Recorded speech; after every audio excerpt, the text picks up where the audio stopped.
dahil kinilala ang Zoe Broadcasting Network at Light TV Ministries Foundation bilang isa sa mga katuwang ng MTRCB sa adhikain nitong magkaroon ng maayos na content para sa pamilyang Pilipino sa telebisyon at sinehan.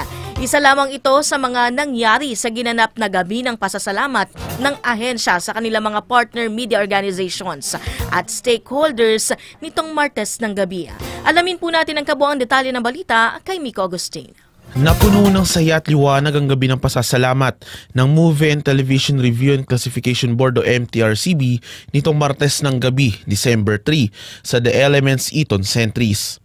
Para kay MTRCB Chairperson Jorela Maria Soto Antonio, isinasagawa nila ang ganitong programa upang maipakita sa kanilang mga media partner at stakeholders na importante ang pagtutulungan para sa maayos na pagbabantay sa mga ipinapalabas sa telebisyon at sinihan. We want to show them our appreciation for working together with the MTRCB, for being very cooperative with the MTRCB.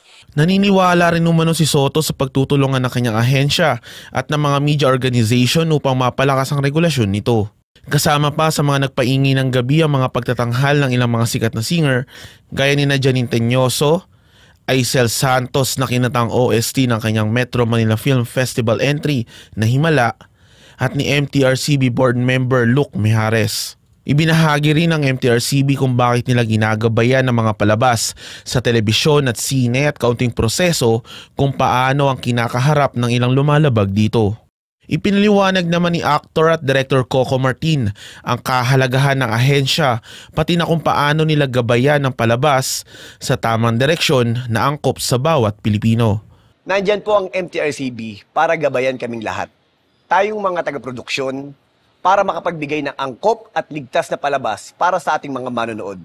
Partikular na po sa pamilyang Pilipino at sa mga kabataan.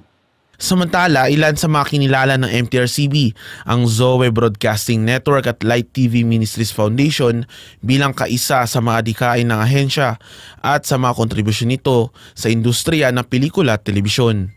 Dahil it proves lang na ang mga programs na umi-air sa Light TV ay quality programs. Hindi lang siya basta-basta ginagawa o pinapalabas, but it instills values, may quality and at the same time, may influence sa mga manonood. Nangako naman si Soto na mas pagtitibayin pa nila ang pagtutok sa mga content at pagtulong sa mga partner media at organizations sa bansa. Going around the different networks and giving them guidance so that our stakeholders would understand that the MTRCB is their partner and is here to help. So please expect more of our seminars and trainings for all of our stakeholders.